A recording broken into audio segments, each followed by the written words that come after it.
My name is Adam Wilson, and I moved to Austin in 1992, so 18 years. A lot's changed in that time. I think Austin was changing rapidly at that, even before I moved here, but it's grown dramatically. Obviously, population growth has been huge. It feels like it's moved from, what really felt like a small town to a real city. I'm really happy to say it still feels like a tightly knit community. I think that's part of what I love about this town and what most people really love about it. You can be, I live here in Hyde Park, and it's a central city neighborhood, and it still feels like that you have that sense of community, that sense of neighborhood. It doesn't feel too urban. I've got a little yard, and I've got trees, and I've got a park across the street from where I live that provides a real center for people to be together. So it's grown a lot, but I would just say it's maintained that that sense of closeness that people like about smaller places. Hyde Park is a great example, I think, of what happens when you have people who care enough about their community to invest in it and to stand up for the history that's there. It seems like a lot of the central city areas have been in the growth that's happened in Austin. They've lost all of their character because there hasn't been enough attention paid to historic preservation. And we're lucky enough to have some people who early on recognized, one of them sitting right next to us here, of course, Dorothy Richter, people who recognized early on that it's critical to protect older homes, the elements of the neighborhood that really help people feel a sense of community bond with each other. So Hyde Park has had a lot of change certainly over the years as well. I mean, a lot of the old homes got knocked down and were replaced by fairly industrial-looking apartment complexes and stuff like that. But there's still a lot of character here, and I think we're just really lucky to have people who recognize that early enough to keep it from being overrun by change, and so it still has maintained that historic character. I would also just say that a lot of the growth in Austin has happened in the outskirts of town, and a lot of people have chosen to move out into the suburbs because the schools are good, and it feels very safe, and all the reasons that's happening all over the country. But Austin has such great character in its central city neighborhoods.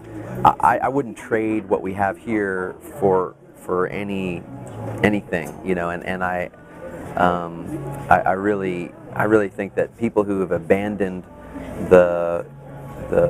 these older neighborhoods for gated communities in the outskirts of town, I don't know. I guess I just feel like they don't know what they're missing. That there's this that I can come to this coffee shop and see all my neighbors on a Sunday morning while I'm having a latte is part of the quality of life that I really appreciate about living here in Austin. So the words that I would use to define Austin are creative, innovative, communitarian, and that's I think what I really care about Austin is that it's a place where I have a sense of community, that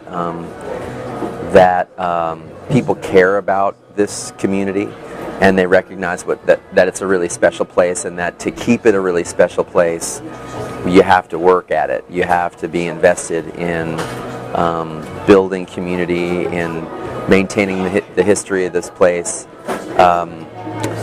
As I said, it's a place that's really rooted in its history. It's really clear that as the state capital and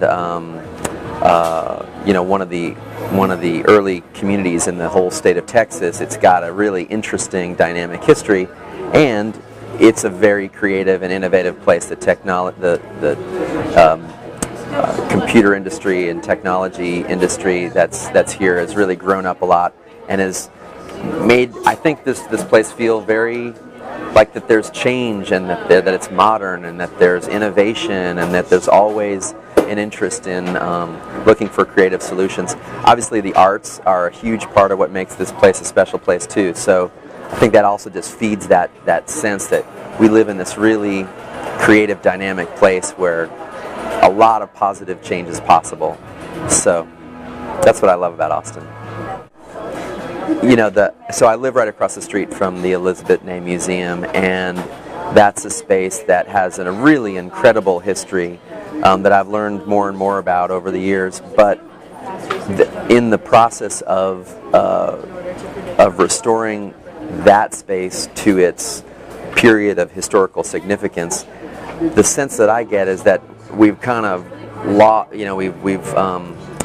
we've kind of gone a little overboard in that regard. And so just as an example of that, to me, the museum has always been a space that is about the community that passes through there, that is drawn to the space, both into the museum and to the grounds itself.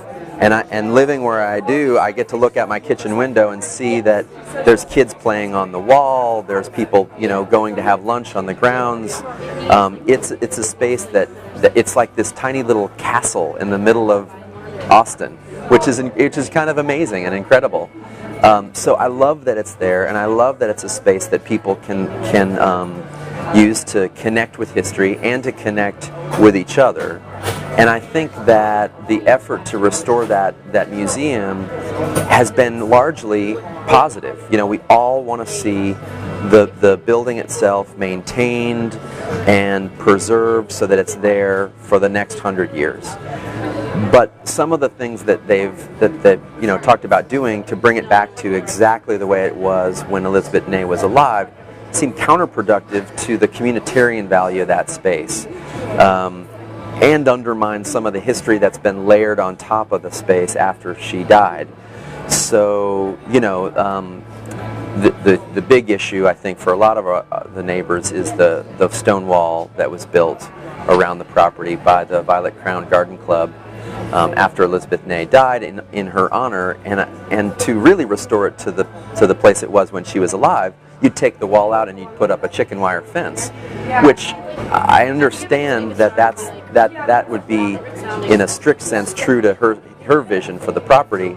On the other hand, you have this amazing feature that is itself, historic and is a real part of the communitarian value of that space. I mean, people every day sit out on that wall and eat their lunch, and the kids walk along the top of the wall, and it is so I think that's kind of a example of historic preservation taken to its absurd extreme. And I definitely think of myself as a preservationist, and on the other hand, I just think it needs to be balanced with a value of what's there and what creates community. I don't know if I would call myself a preservationist. That's a term that I would never think of in thinking about myself.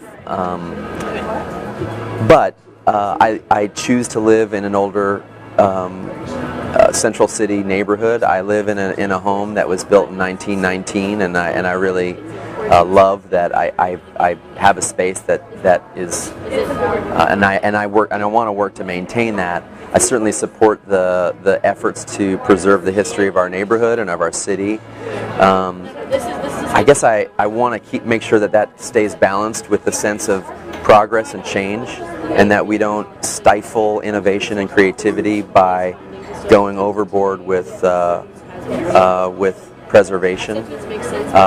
But I think that so I guess I do value preservation.